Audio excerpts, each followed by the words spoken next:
Welcome to the Living Large Theater Podcast with Gary Rodriguez, Billy Santiago, and producer Noe Ayala. Admission to the Living Large Theater requires only your sense of humor and thirst for knowledge as we explore community, entertainment, the arts, politics, and human nature. Time now for you to step inside the Living Large Theater.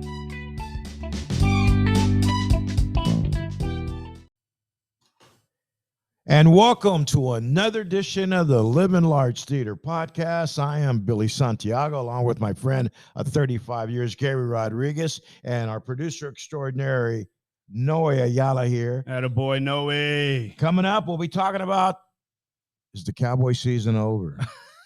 Week 1 of the NFL, moms taking back their kids, and personal opinions. What do you think, huh? We'll get all that coming up just a few, but right now, let's get some thoughts from Gary this morning. What's going on, Gary? All right, Billy, Noe, thank you very much, gentlemen. Listen, if I can make a suggestion, don't listen to the media about anything, not the Monitor, not Fox News, not MSNBC, and certainly not CNN. If you do, you open yourself up to the suggestions that they're peddling that life sucks. Your life sucks. Well, I'm going to tell you, life doesn't suck. Life is great. Life is what you make of it. Make it good by keeping God first and counting your blessings. You know, every morning I check my Facebook and there's a nice, to the point, short prayer that Noe posts on his Facebook. And, you know, sometimes I respond with the praying hands or a little message. Hey, brother, thank you. I mean, little prayers like that at the right moment can lift you, inspire you, motivate you, protect you, and keep you going. Look, it's not going to be perfect, but it's a lot better than the media would have you believe. You see, the media has an agenda, and the sad thing is that it's not even their agenda. They're fed storylines from somewhere much higher than your typical dumb reporter. They want to fill you up with stories that keep you on edge, fill you with angst, and make you question yourself and everything around you. Don't watch, don't read the crap the typical media calls news. Trust me, it's not news. Find sources that tell facts. That's hard to do these days. Better yet, just read a book. From there, you'll get all the information and knowledge you need on how to process and deal with situations of life, love, economics, leisure, and so on. Hardly anybody reads books anymore. I've noticed that. I feel the more you know about the reasons things go the way they do, the more you'll be able to find optimism, hope, and positivity. And really, the best platform for that is a firm belief in God. I'm an optimist by nature, but that doesn't mean I forfeit my right to be cynical, comical, or indifferent. I see things all around me that I need to be changed. Well, I'm going to speak about it. I'm going to draw your attention to it and try to convince you what I see. And maybe you and I can do something about it. I can't be the only one who sees what I see. Our education system needs a big adjustment. Our politics need some sort of realignment. And our news industry needs to bring back journalists and real journalism, not some GQ-looking dude or hot blonde chick just reciting words they've been ordered to recite for a little paycheck. I'm talking about professionals who retain a degree of non-biased curiosity in the things that affect you and me. Yes, the Bill Hammers, Anderson Coopers, and Andrea Mitchells of the news feed us crap sandwiches every night. But guess what? As soon as they're off the air, they all go hang out together at the best bars and restaurants in D.C., New York, Chicago, and L.A. Yes, some shit sucks right now, but even that is by design. I just hope you know it's by design and start calling it out. Like this global warming nonsense. One more thing here. You want to fix global warming? Here's what you do. You ready for this? You get every able-bodied person on Earth to hit their knees all at the very same time. Everyone, Mexicans, Canadians, Germans, Asians, Russians, Muslims, everyone. And you designate a specific 3-minute window within a 24-hour period for prayer. We all hit our knees and we ask God to clean up the mess we've made along the way here. I know he can do it, and I know he would do it, but will we do it? Noe, could you lead us in prayer? You mind, sir? Just a quick little prayer. We'll do it after the end there. Thank you so much. Billy, lead us in prayer. There you go. Quick little prayer, Billy. Your favorite. Thank you, Gary. You're welcome. Have at it.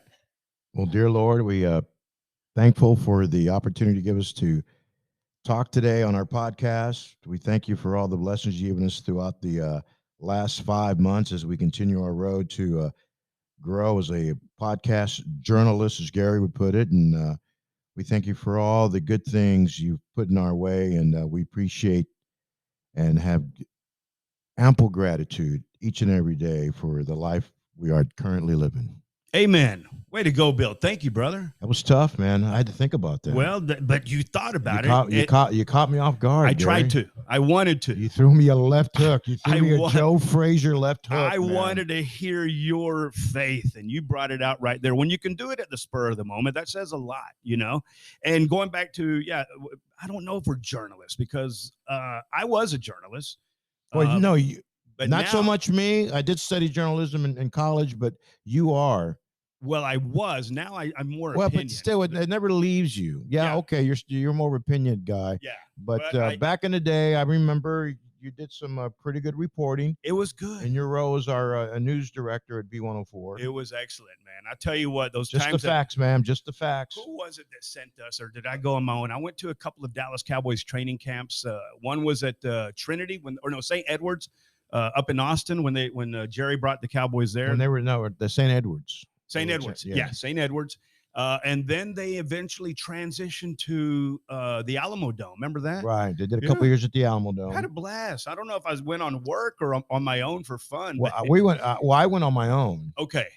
So me and my sister-in-law and fam, we did a little San Antonio vacation during the Dallas Cowboys training camp. That was a lot of fun. Okay, so Cowboys yesterday. Holy mackerel! What happened? You know what, guy?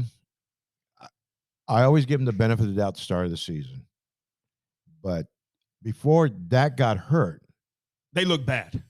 Oh my gosh. Yeah, they look. The Bucs brought their A+ game on defense. Well, I think their B- game would have beat the Cowboys yesterday because on offense, defense, and special teams, the Cowboys they just looked awful. They looked like they had left their soul in the locker room and just came out. And I don't understand that. It's a brand new season. The expectations as a Dallas Cowboy team is up here. And you're coming way down here on the expectation ladder. Yeah, and even sleepy-eyed McCarthy looked. Well, at least he shaved. He looked a little bit younger. He just looked indifferent. I never saw a sense of urgency with him. I never saw a frustration on him. He just had this glum. He wasn't even glum. He had an empty stare on his face all night long. And Kellen Moore, I mean, who crowned this kid the Wonder Kid? He's Jerry Jones. Well, he's the general manager / president / owner of the team. He's pedestrian at best. Yeah. And now that you mentioned Jerry, I saw some footage from training camp this summer. And you got Mike McCarthy and you got John Fossil and you got a bunch of other coaches in a little group there, and they're discussing the team. Look who's in the middle of it wearing the little stretchy coach's shorts and the hat and the shirt and the Nike shoes.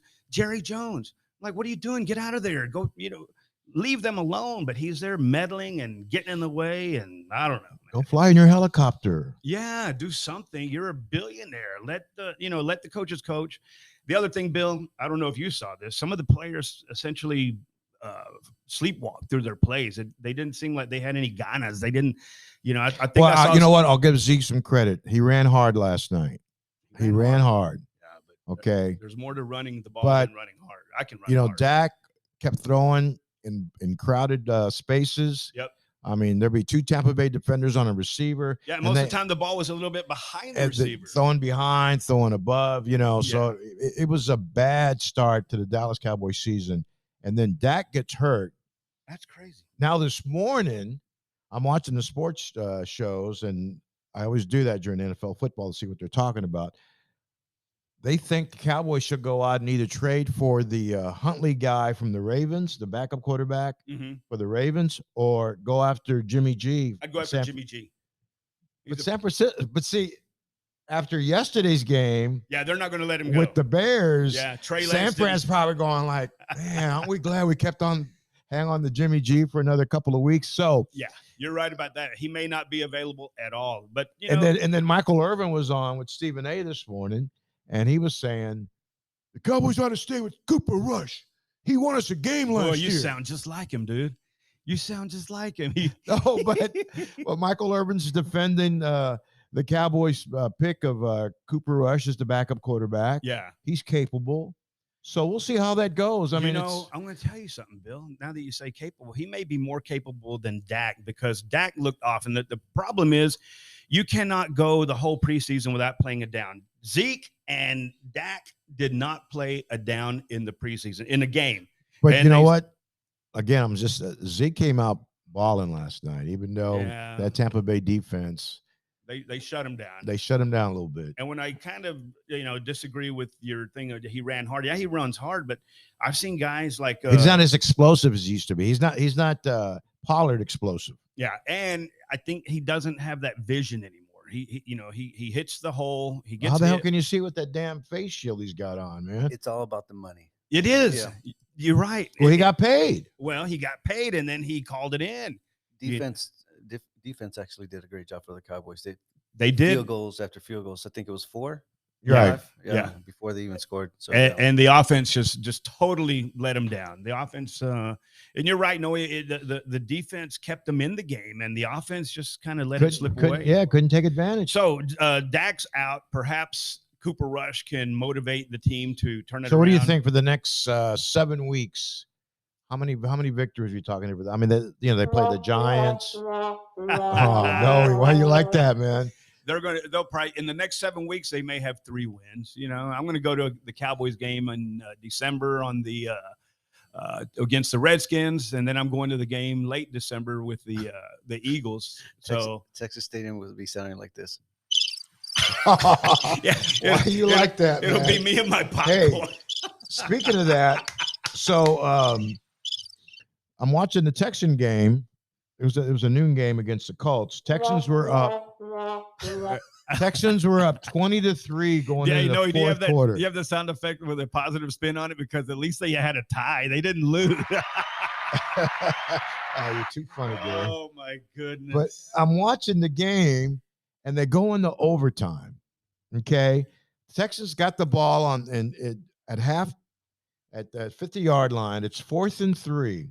You're in overtime. There's like about 25 seconds left in overtime. So what does Lovie Smith choose to do? Go for the tie. He punts the ball. Well, that's going for the tie. So what's that tell your offense? I don't have faith in you. You can get 3 yards. Yeah. What's that tell your defense? I don't have faith in you that you can stop Matt Ryan when he gets the ball back. It's crazy. Yeah, I saw that. And number one, I didn't even know he was their coach. Yeah, Lovie Smith. Wow, I did not know that. And then you see the New York Giants. They went for 2 and got it. Yeah. And won the game. Yeah, you got to play hard. You got to play to win. Got to play to win. And let me just wrap up that with the Cowboys, even if we talk about it some more.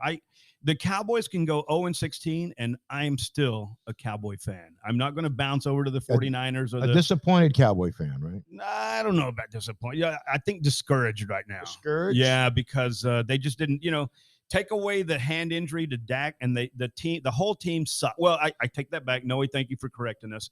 The defense looked great. Kept them in the game. Yeah. Offense just couldn't capitalize. The offense sucked, I mean, they didn't have a coherent game plan. They don't have a wide receiver that can create space. What about CeeDee's nuts? CeeDee Lamb couldn't. He was double covered. That's what the Tampa Bay said. We're going to double cover CeeDee Lamb, CeeDee Lamb, and then we're going to let all the other guys. Yeah, it's crazy. Did any of y'all watch the Longhorn game in Alabama? Oh, yeah, my I did. God, that was so disappointing. Yeah, was too, man. I had about 15 friends that are Longhorn graduates from here that were there, and I kept looking for them in the stands. And they kicked that last field goal. The Longhorns did, and then everybody started gloating. I'm like, what are you doing? Hold on. That's Nick Saban. Yeah, what was left? Minute 29? Minute 29. Yeah. So you're playing a Nick Saban team, and they're not okay. Well, the Longhorns just kicked that field goal. Let's pack it up and go back to Alabama. But that third down play where that quarterback Young got out of that. 21-yard run. Was that what it was? That was the game right there. Right there. And that's what happens when you have a Nick Saban team, because they play inspired. They play 60 minutes, man. It's a 60-minute game. But it's funny. I had to go to my daughter's volleyball game over at Vela Saturday, and I'm in the stands and I'm watching the game on my phone and I'm looking around. There must have been 5 or 6 people watching the game on their phones while watching the the Longhorn game. The Longhorn game, man. Yeah, it was rough. So they're 1-1, and let me see who did you like yesterday, Gary? Of all the teams that played, who impressed you the most? Oh my goodness, I think the Chargers look pretty tough. Chargers look Minnesota, tough. Man. Don't. And Thursday night, the Bills. I mean, I think the Bills. The Bills made a huge statement Thursday night. I thought that's going to be tough. Kansas City went to Arizona and tore them up, man. Tore them up. I think Green Bay surprised me by losing by that much. So they only scored 7 points. Yeah. And Aaron Rodgers just got spanked all day long. And every time he did, I don't know, I found myself cheering. Why? Because he's so good. He's one of those guys, when you ever seen when somebody's so good, you kind of hate him. And that's me. Is that Brady too? No, not Brady. I love Brady. But that's me and Aaron Rodgers. This guy is so near perfect as a quarterback that, fall down.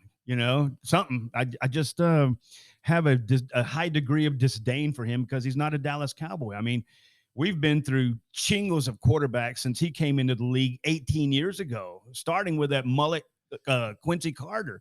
How does that guy become a quarterback for the Dallas Cowboys? And then Bonehead Romo. Do you remember when Romo, one time they asked him how important, this is when he first got named a starter, how important is it for you to win a Super Bowl? This is Tony Romo, quarterback for the Dallas Cowboys. Well, winning the Super Bowl is not the most important thing in my life. Are you kidding? You're the quarterback for the Dallas Cowboys. That has to be the only thing in your life. The one thing I would say about the Cowboys last night is, even though they didn't look good, the effort was there, though. It was just off, man. Maybe if that's the case, we'll blame the coaching because they didn't. Well, you're right. The effort looked good. I think the effort they gave effort. I just don't think there was ever a cohesive foundation of a game plan to address. The Bucks are strong defense, but they're not perfect. They have to have some weaknesses, and I don't think the Cowboys studied their tendencies prior to this game last night. Hey, Tom Brady's got weapons on that offensive side. Yeah, Mike Evans. That's all. It's pretty much all he Texas needs. A&M graduate. Speaking of blowing games, what about A&M losing Appalachian State, man? Oh, man. Longhorns did that one time. 13. Yeah, everybody takes Appalachian State for granted because they're a small school, and nobody can find them in the map because they're hidden in the Appalachian Mountains. And Notre Dame losing Marshall. Oh, wow. Did not know that. Yeah. A lot of upsets, and here's a key to a lot of games, college games and the pro games over the weekend, was that defenses did step up and defenses did determine who won and who lost the game last night.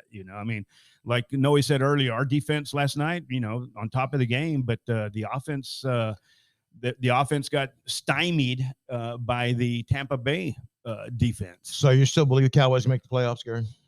I don't know. I hope they do, but like I said, even if they go 0-16, I'll still going to be cheering for them. Oh, hell yeah. I'll be cooking on Sunday. You're going to be paying that $9.50 for a beer when you go up there in November, December, right? Yeah, well, kind of. I've sort of game planned that. I have a little method that I do. So you bring your own beer. I'm not gonna reveal anything. I'm just saying I have a little method that I employ to help me avoid those fees. Hey, let's talk. How much time we got left? Noe, we got 10 minutes left. Awesome, man. Thank you so much. Noe Ayala, our producer extraordinaire. Let's talk about moms. I think moms actually run the world, at least the United States of America. And I am so happy that moms are starting to take their kids back from the school boards that have, for some bewildering reason, have given up teaching reading, writing, and arithmetic for, some sort of other ideology, whether it's, the sexual preference thing, the pronoun thing, the identifying as this thing today kind of thing. And, I knew that it was going to take moms to get engaged. And I think for the most part, everybody was saying, oh, our education system is, it's okay, it's good. Well, COVID exposed our education system as very lacking, very misjointed, very misguided, very unintentioned or ill-intentioned, I should say, because I think along the way we learned that our kids weren't up to speed with knowing what they needed to know at whatever grade level they were at, and moms kicked into gear. So let me ask you this, Gary. Are you a big fan of the STAR testing uh, initiative, where if you don't pass the STAR test, you don't go to the next grade? Are you Yeah, a big proponent of that? yeah. But I have a friend of mine who's an educator, and he teaches. He gets kids ready, Yeah. students ready for the STAR testing in the spring. But see, that in itself is a bad indicator, Bill, because the students should be gotten ready by the teachers. The teachers are just going through the motions, and Shannon Munoz Stafford. I'm not talking about every teacher. She's a teacher over there in Sherryland, but I'm talking about a lot of teachers chose to be teachers because I just think that they have abandoned the reason why they chose to be teachers. I know they were well intentioned. They wanted to make a difference. They wanted to help inspire and motivate and teach tomorrow's generation. But there's a lot of pressure though on schools to make sure their kids pass the STAR test. Yeah, exactly. And there should be some sort of, because that affects their funding too. Absolutely. Every kid going to school or missing school affects their funding. But with regard to the STAR, okay, they had the STAR, they had the TCAT before, wasn't it? Or was that for the teachers? That was for the TCAT was for the teachers. They had the STAR, they had all sort of variations of this testing, but I think for the most part, it's they manipulate it. They have people sleepwalk through school, and then when they have to take this test, they hire your friend to get them ready. Well, I mean, he's in the school. It's a class he teaches to prepare the kids for the STAR test. You didn't say that. I thought you did. You said he did it as a professional on the side. No, making millions of dollars. No, investing them in stocks. And so what he tells me is, they spend most of their school year getting kids ready to take the STAR test, and so they lose out on some other things that could be learned. Like, I'm a big proponent of teaching our kids financial literacy. Oh yeah, in 11th to 12th grade. They don't do that.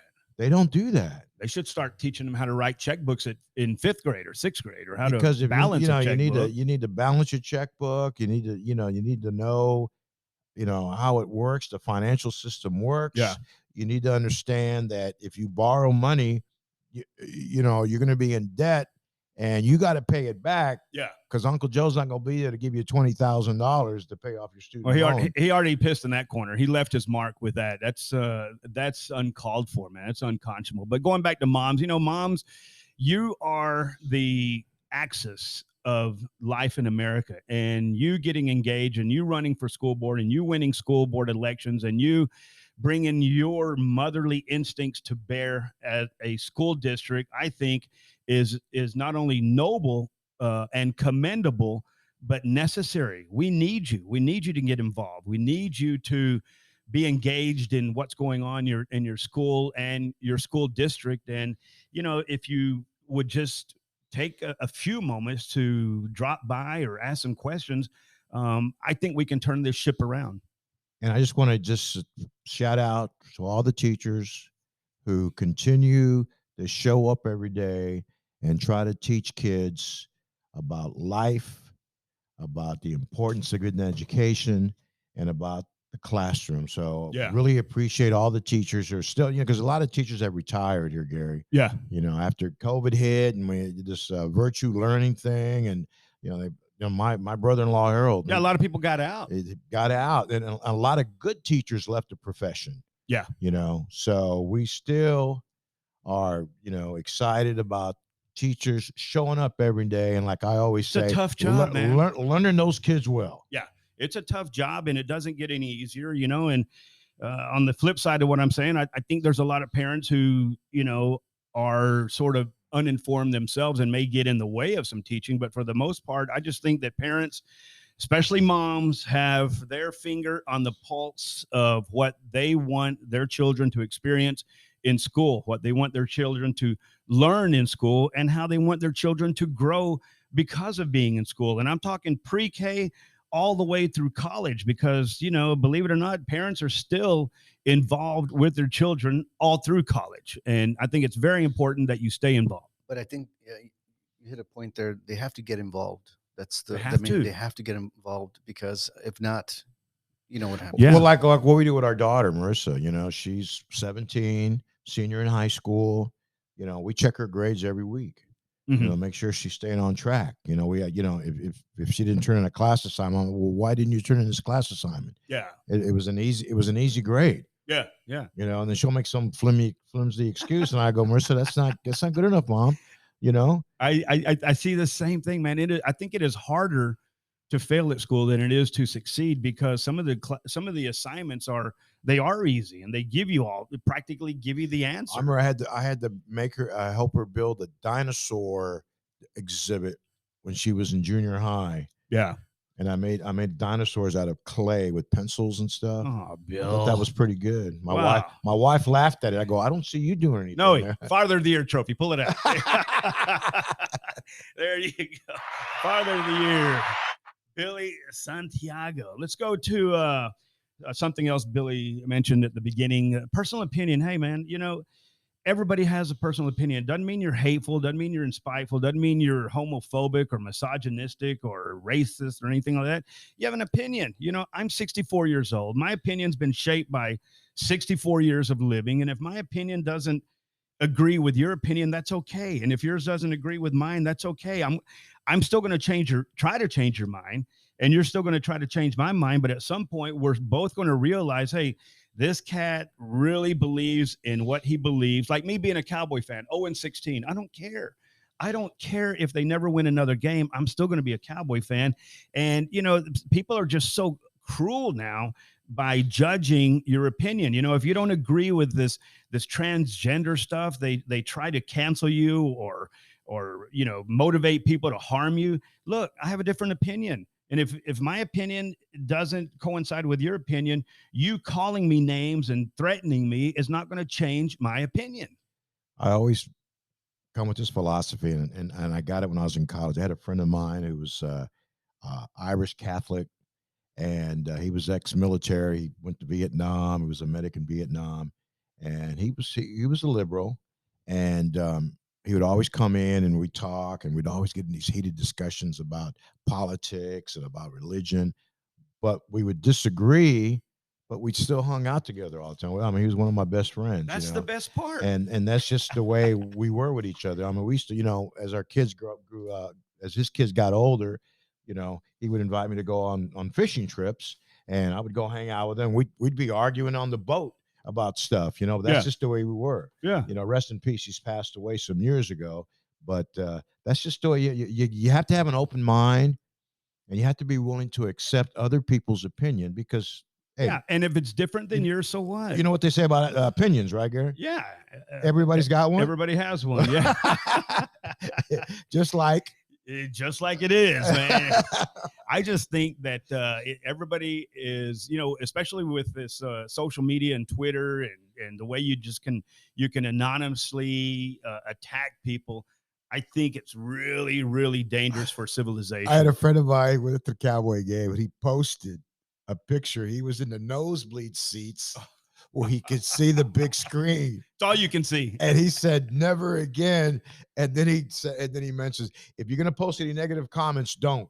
Oh, And I was gonna post a meme just to oh rib my at him, man. goodness. So Because you know, if you've been to a Cowboy game, if you sit in the upper deck, yeah, you're watching the big screen. of course, been there. I've had some of the best seats and I've had some of the worst seats at Cowboy Stadium. But at the end of the day, I can say, hey man, I was there. That's Had true. fun. Cowboys lost, but still had fun. Oh yeah. Hey, we want to thank you for joining us today on the Living Large Theater podcast with Gary Rodriguez, Billy Santiago, and our awesome producer Noe Ayala. Bill has a thought to read. What are you going to do? No, just want to make sure that folks, you know, rate our podcast. Let us know how we did. All right. If there's a subject you want us to cover, let us know. You can email them to us. Okay. You can email livinglargetheater@gmail.com, or you can call our producer Noe at 956-451-1633. It's the Living Large Theater podcast with Billy Santiago, Gary Rodriguez, and producer Noe Ayala. Thanks for listening. Until the next time, we'll see you.